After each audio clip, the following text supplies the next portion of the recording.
Dr. Balaji is a second year MCH plastic surgery resident from Kilpak Medical College, student of Dr. Rama Devi. He is presenting the spotter. Ankita? Ma'am, this is the spotter of Dr. Balaji.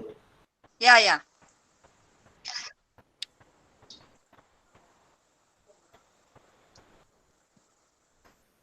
You have any other picture? Yes, sir. It's not visible. Yeah. This picture is visible. Can you show the? Sir? Yeah, can you show the rest of the pictures, Abhinandan?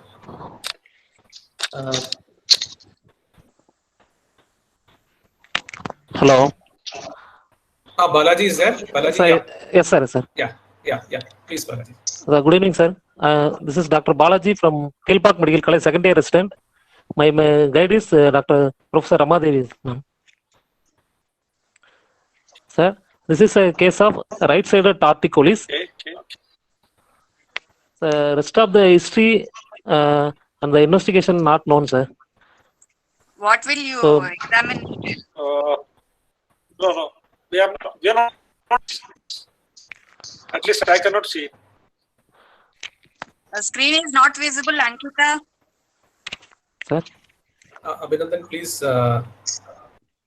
Skins. Abhinandan. Yes, sir. Just put that. Put your this one presentation again. Balaji doesn't have the presentation, no? And Yes, sir.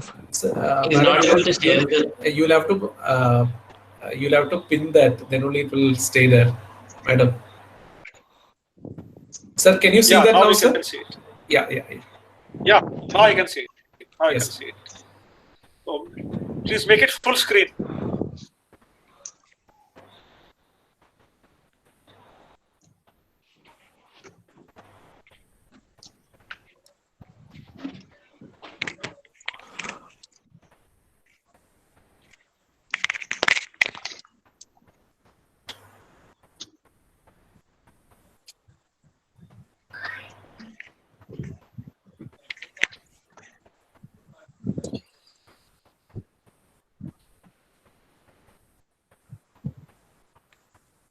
Sir, the photo is visible now. Oh yeah, you're presenting from this one pad, iPad. Balaji. Okay, it's okay. Yes, sir. It's fine. We can discuss it from just like Yes, this sir. only. So, who is somebody going to present it? Yes, sir. Balaji is going to present. Yes, sir. Okay, tell us. Yeah. Okay. So this is a case of right-sided torticollis, sir. On examination, the sternocleidomastoid muscle is contracted in the right side, mainly the clavicular part. We are going to actually we will examine the contracture in the sternocleidomastoid muscle. The head is tilted towards the right side, and the chin and the face is rotated to the opposite left side. The chin is up, so it's a right-sided torticollis. Right. What is the age of it? History not known, sir. Okay.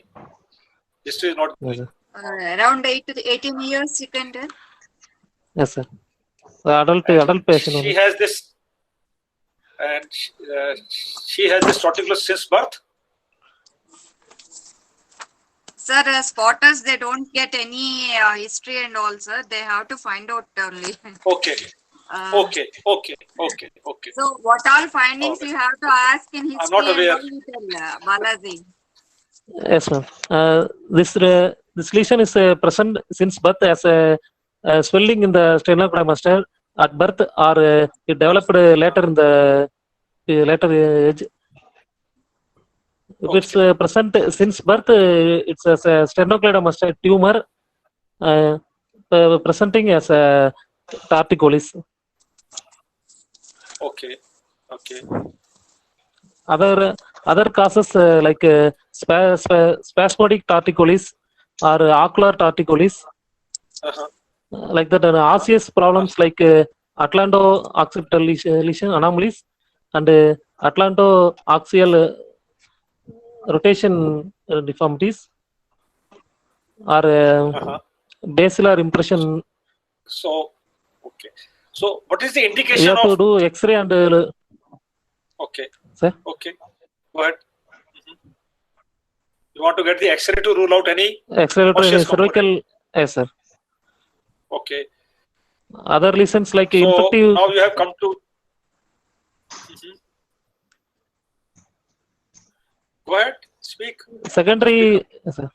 Yes, sir. Secondary torticollis due to the infective pathology like caries spine or cervical lymphadenitis, and also acute trauma produces this torticollis. We have to rule out all those findings also.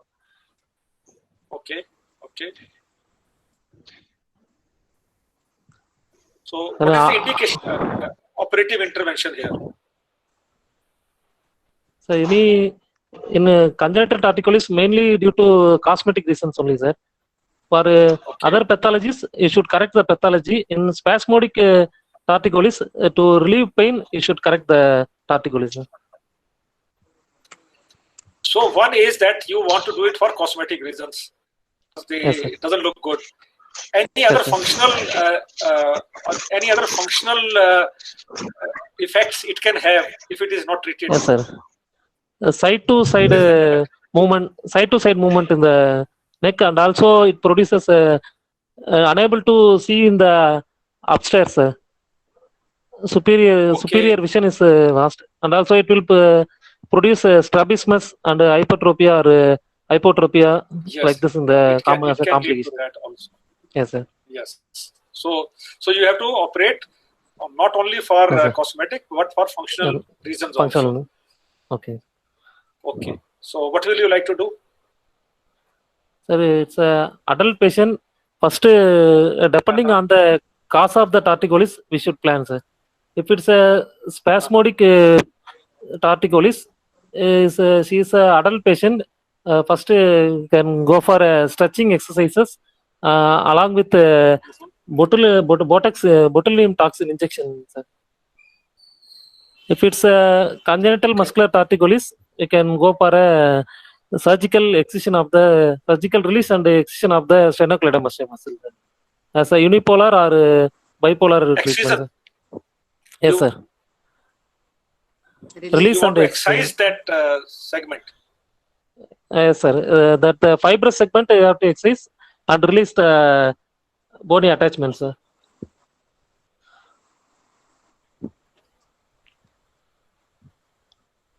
Okay. My experience, I don't have very great experience of doing torticollis, but whatever I have done, few, I have come to the conclusion that a bipolar release is always preferable, and we should not spend too much of effort in excising the fibrous segment.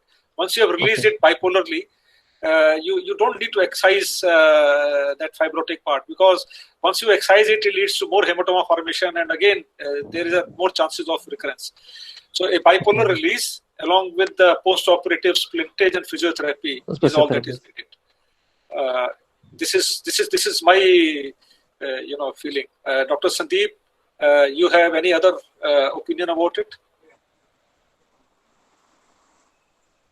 We also do exactly the same thing, sir. We also go in directly for a bipolar because definitely bipolar studies have also shown that bipolar is much better than going for a unipolar release.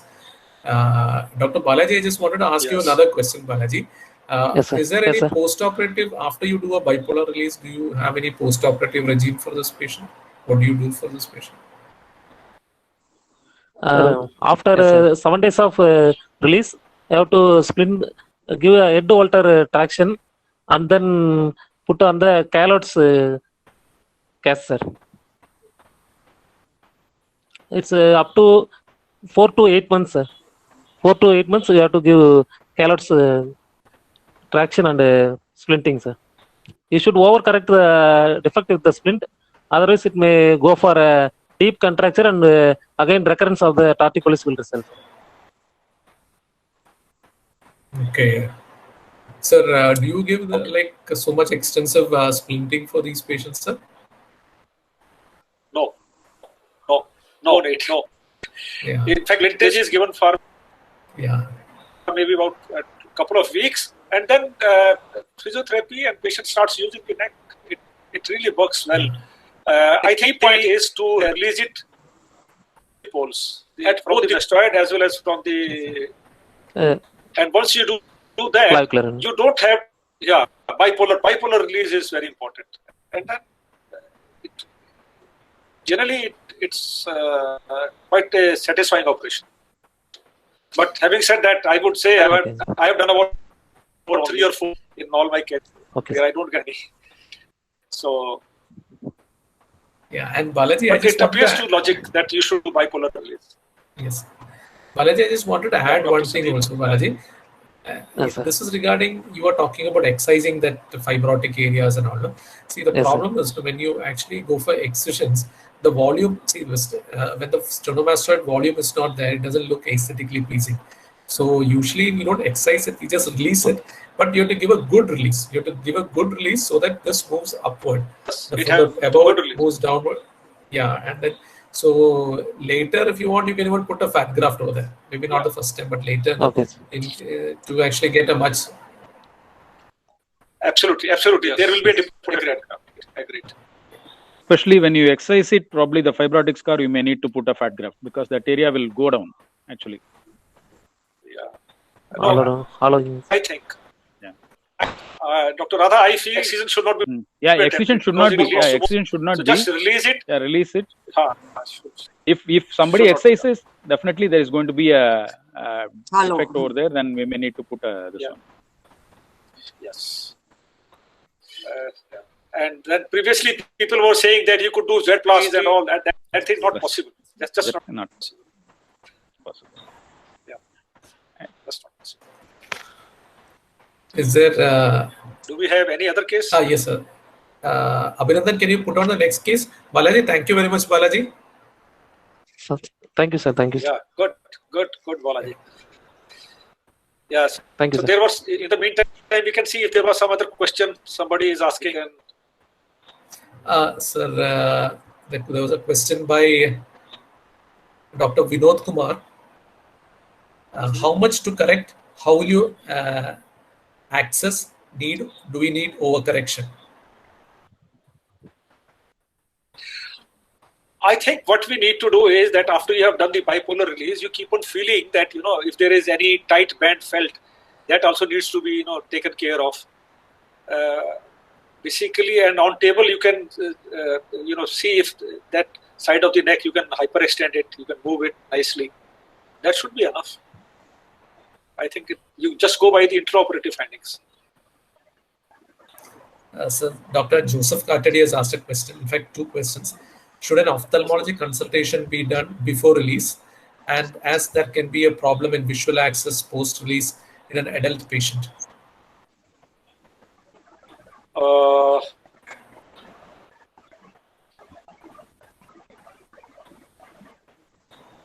There's no harm in getting the ophthalmology consultation, but in this girl, the amount of torticollis is much. I don't think her visual axis is going to change that grossly.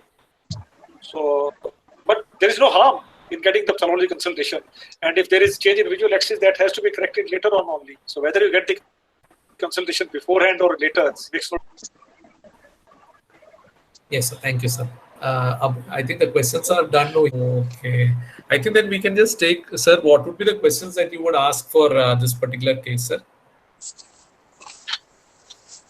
Yeah, I think we should ask about whether they can feel any, whether this swelling is compressible or not. That is one.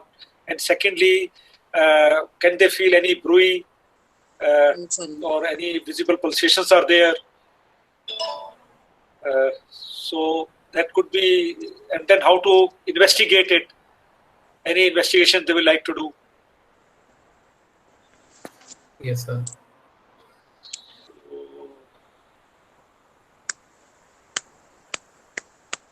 Madam, anything further you want to add to this, Lakshmi Madam? I think you have only given this particular case, no, Madam. Is there anything further you wanted to add to what sir was saying? The investigations to confirm whether it is a slow filling type of AVM or fast filling type, and whether it is increasing in size on being and all. And there is obstruction to the one nostril. I can see that, Madam.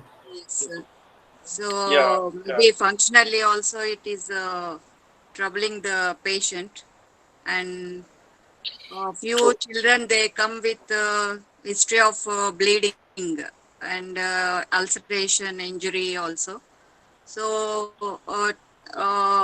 to plan our treatment, all these things are essential.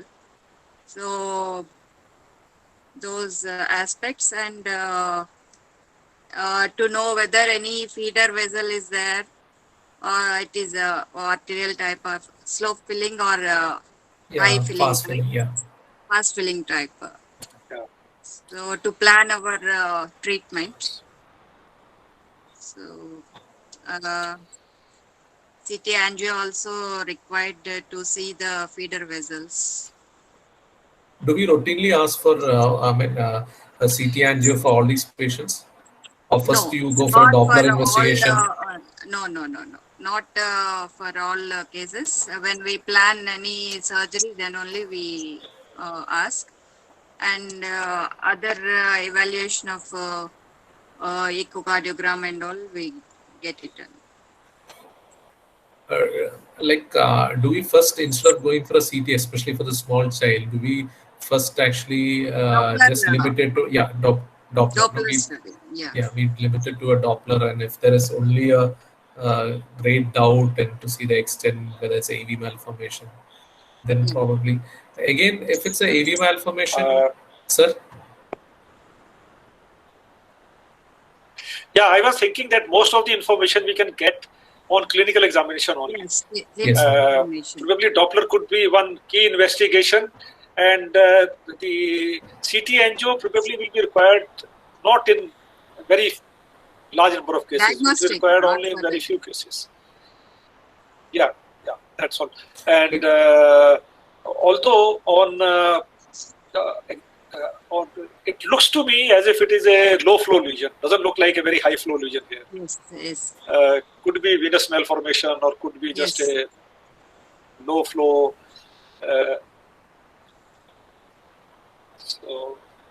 So whose patient is this? Anybody? Dr. Lakshmi's patient. Huh?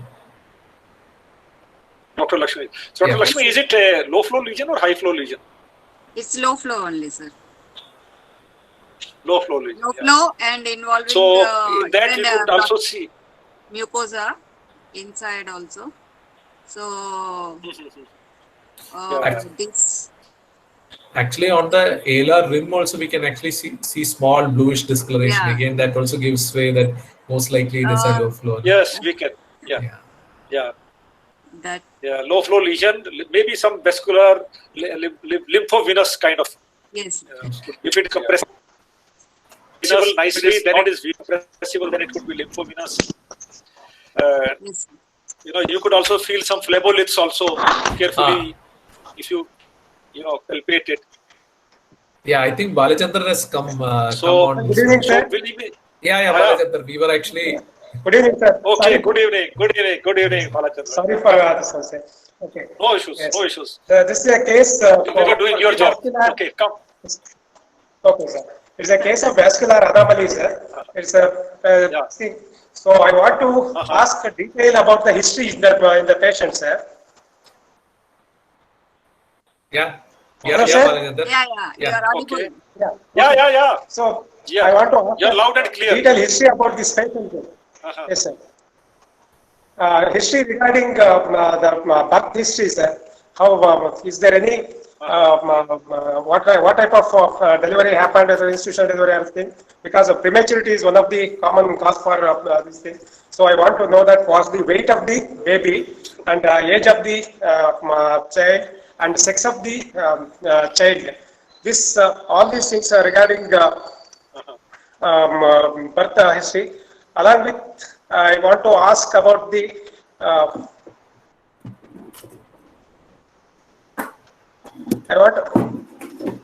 sir, voice is clear, sir? Yeah, your voice is clear. Yeah, you are audible, please. Okay. Continue. After that, I want to ask about that lesion. How the lesion is progressed? Whether they they notice the lesion immediately after the birth, or is there any latent period of this thing afterwards it's developed? So these things I want to ask regarding to in respect to differentiate the vascular anomalies of this child. The other this thing is, apart from that, I would like to ask history about the other lesions in the body. Is there any associated with other lesions, the same lesions in the other part of the body, like multifocal thing and all. And along with that, is there any other associated congenital anomalies like clubfoot or other this thing? I would like to ask in the history. And along this one thing, is there any history of seizures or epilepsy for this thing for which a child has taken already treatment, or is there any history of stridor? So these are the things I will ask in the history to rule out any laryngeal hemangiomas or any other hemangiomas associated with this Sturge-Weber syndrome. All those things I would like to ask in the history. Then after that history, I want to examine the patient. Examination, basically that inspection, palpation, and auscultation. These are the three headings. Importantly, I will examine the patient. In the inspection thing, I want to look for the size and shape of the lesion, and what is the extent of the lesion. The extent is the one important I want to look at, because this looks like the extension is into the sill of the left nose. So I want to look for that. Is there any upward extension is there? And along with that, after that palpation, I would like to check for compressibility. Second, I'll check for is there any local warmth. And third, I will check for any thrill on palpation. And I want to examine this with the bidigital examination, keeping one finger above the lip and another finger on the inner mucosal surface of the lip to look for is there any discontinuity of the muscle. So these things will help in the management of further things. Along with that, that auscultation, I would like to auscultate for the bruit in the lesions. And along with that, I'll advise one ENT examination to look for any laryngeal hemangiomas. That is because as a pre-operative this thing, if there is any laryngeal hemangiomas and all, in that operative this thing, they might give it to a very torrential hemorrhage and all. So pre-operatively, I want to rule out all those things by doing one ENT indirect laryngoscopic examination to look for any exotic hemangiomas. The other this thing is investigations. I would like to investigate this patient with color Doppler study. The color Doppler study will tell us whether it is vascular and the other investigations like CT angiography. CT angiography definitely will tell that what type of vascular lesion it is, because whether it's a vascular tumor or it's a hemangioma or it's a vascular malformation, all these things can be differentiated by investigation, by clinical method as well as by investigations. So the main investigation is CT angiography and contrast MRI scan. Contrast MRI scan also is being equally important results with for the diagnosis of this vascular lesion. And other investigations along with that, I would like to ask on the ultrasound abdomen to look for any hepatic hemangiomas or renal hemangiomas. That will be a part of this multiple thing.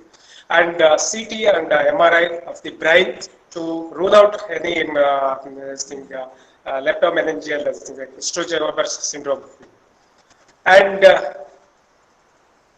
after the investigation, other investigations like gluten marker study to rule out infantile hemangioma and complete blood count, especially the platelets. The platelets in venous malformation, there will be a trapping of the platelets and there is a possibility of local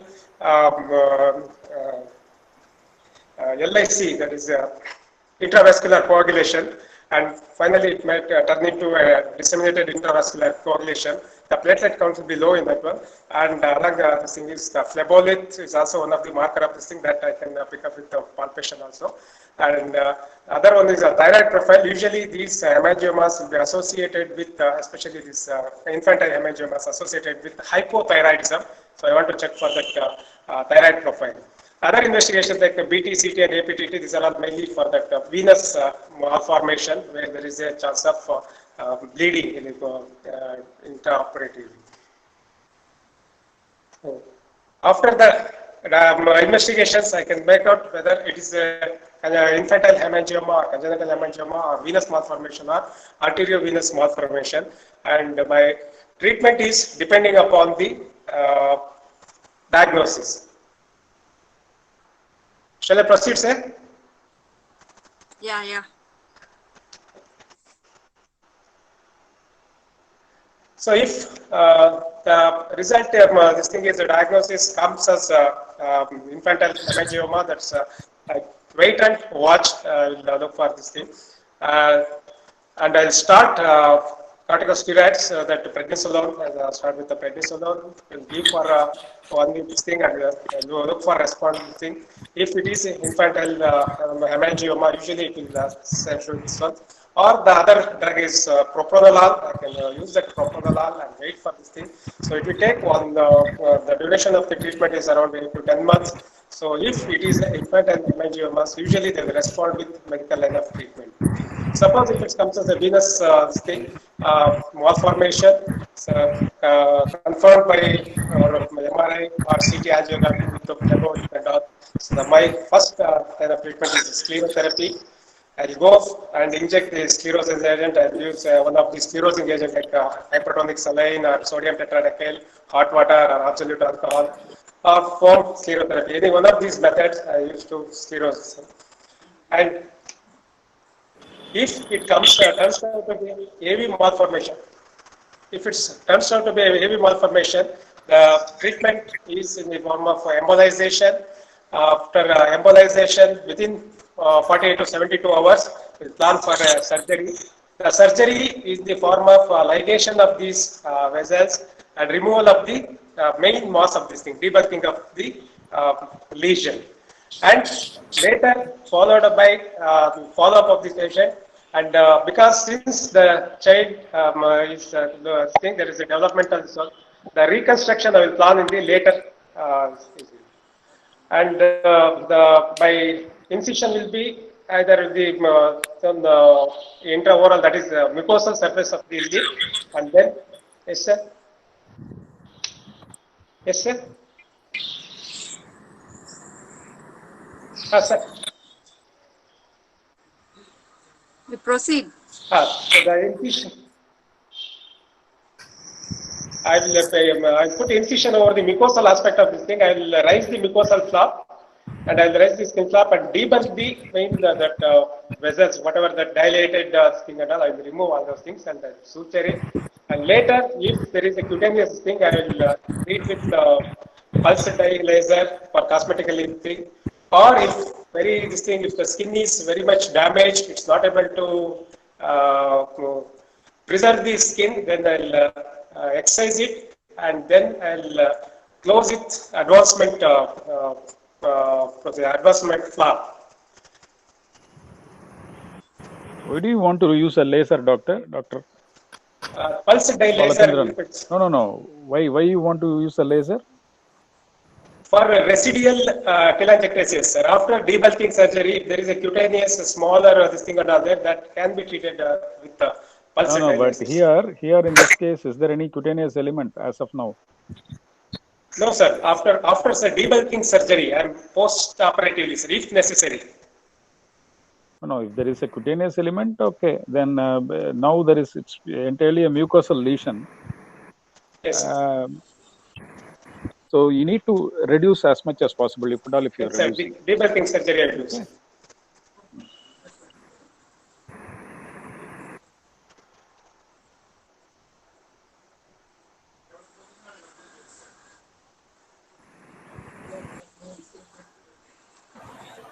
Sharma sir? Yeah. Yeah, yes, sir. I missed. Actually, there was a power out. Everything went off. Oh. So then I am connected through my phone. So I missed Okay, for sir. 2 minutes or so. I missed everything. So Balachandran actually gave us a good description of what he would do if it is a AV malformation, what if you hemangioma, what he would do if it's a venous malformation. Right. I mean, basically, what the procedures would be. He has, though not actually gone into detail of what is actually the likely problems and all, sir. Right. Sir, for Balachandar, can you ask one question, sir? So Yes, sir. this one is Yes, main sir. complications are ulceration and bleeding, sir. So to prevent complication, and another thing is functional. It is almost Dr. Balachandran, Dr. Selvam wants to ask you a question. So, Dr. Balachandar, you told me excision. Before the Yes, sir. excision, would you like to do any pre-operative step which is crucial while excising this sort of lesions? embolize the lesions, sir. Embolize while doing the surgery, I am asking. So how do you arrest the bleeding? There will be enormous bleeding. No, when you are making an incision in the mucosa, you are supposed to get Yes, an sir. enormous bleeding. So how do you arrest it? Or any preventive measure will you do like that? Local infiltration with with adrenaline. No. What is tourniquet sutures? Do you have any idea about it? Okay, sir. That vessels, the feeding vessels, you can ligate it. Yes. So both sides labial vessels can be ligated. Yes, So sir. the bleeding can be reduced. So that has to be done before while making an incision. Yeah, Yes. that's it. Thank you. Presentation was good. Sharma sir? Yeah. No. So I heard last part of his presentation only. So I think it was okay. I believe you have heard it also. All options for all that vascular malformations, sir. If it is hemangioma, he will do the conservative treatment with propranolol and prednisolone. And if All it that is has been discussed. low filling, it is sclerotherapy he wanted to give. And if it is a high filling type, he wanted to do embolization and go for excision. Okay. So what he told is that. Yes. Right. I think it must be quite comprehensive, which he has discussed. So it's okay. Yes. Balachandran, can I just ask you a couple of questions? Yes, sir. Yeah, when you're going to give propranolol, what is the dosage of propranolol that you give? So it's a 2 milligram per kg body weight in 2 to 3 divided doses. And the duration of treatment is around 10 to 11 months. Okay, normally we don't give 10 to 11 months. What you tend to do is we give for around 3 months to 4 months. 3 months. Then you wait. You see first, obviously, we wait to see the response. Then you give for around 3-4 months. And once it comes down, then you wait again for a couple of months more. And then only we go ahead and actually give probably a second dosage. And can you just elaborate, like Dr. Selvan had asked you about the tourniquet sutures, no? So can you just elaborate on how you do that? The feeding vessels, sir, after seeing this one, the dilated feeding What are the vessels, probable feeding vessels in this case? yes, from the vessels from the labial artery, superior labial artery. Superior labial artery from both sides. So identify and put the sutures and branches of the superior labial.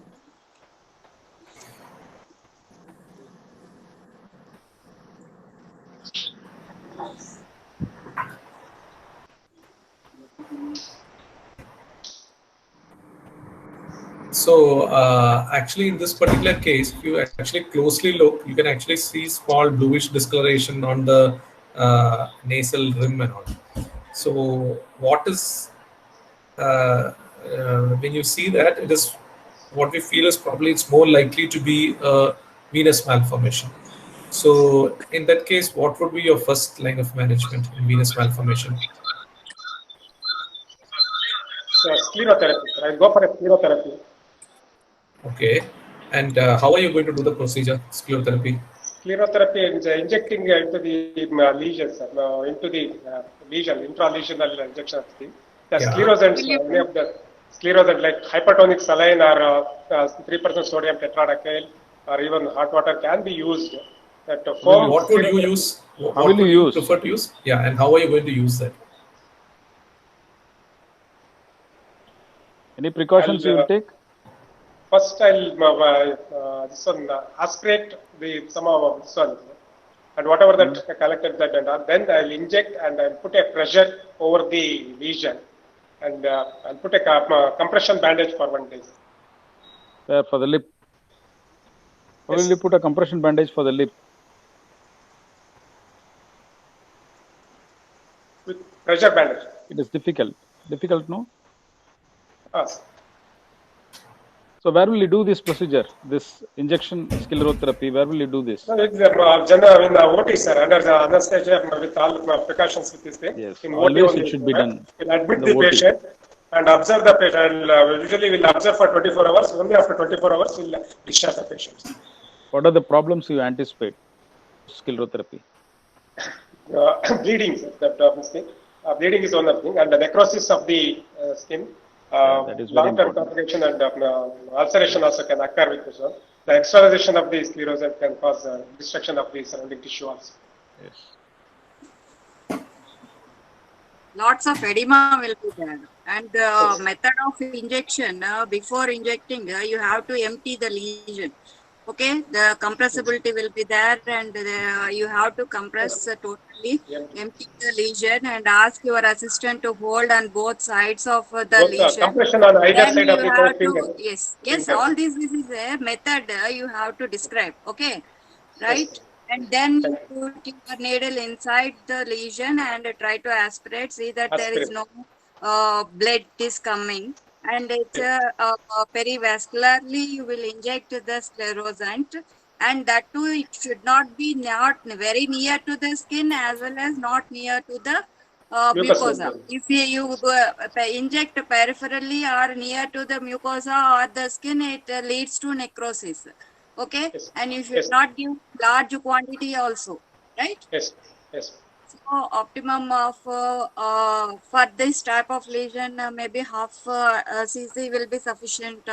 That sclerosant, sodium tetradecyl sulfate, and after injecting, you hold the pressure on both sides for at least 10 minutes and check whether the lesion is becoming firm or not. Okay, once it is firm, then you wait for some time and ask your assistant, or you hold the compression like that for 10-15 minutes, then only you should release. Okay, and post-operatively you should give the counseling to the patient attenders that there will be lots of edema. First of all, there will be lots of edema, so propped up position has to be given, and the sister should be instructed there may be some bleeding or edema and obstruction also. So those things you have to take care. Yes, you will admit, and at the same time you should give counseling to the patient attenders and the ward sisters. Yes. Right? And at least 2-3 days you have to monitor the patient, because the lesion may develop some ulceration or necrosis also. Right? And all these things you have to explain to the patient attenders before taking up for the sclerotherapy. Yes. Anything, Sandeep, you want to add? No. I mean, that's a perfect way of Balachandra. That, like what Madam said, no, that's a perfect way of actually doing the sclerotherapy. Sclerotherapy is not a very simple thing that we should just delegate to the junior most person in the hospital. It has to be done under supervision. It has to be done very carefully, like what Madam said. No, otherwise you can actually end up with actually losing the lip part of the lip, so that we will not be able to reconstruct perfectly in any way. Then once all these things are done, what happens is that there could be some fibrosis in that particular region.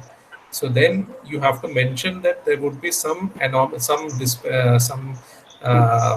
anomalies coming up, and we might have to do some revision surgeries later on. Sometimes it could be that the lip becomes a bit, lip is still a bit long, or maybe there's some residual lesion.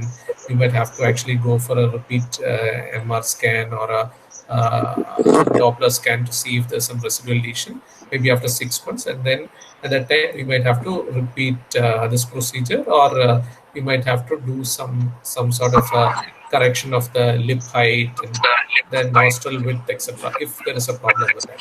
But many a times it gets corrected automatically by 3 months to 6 months time.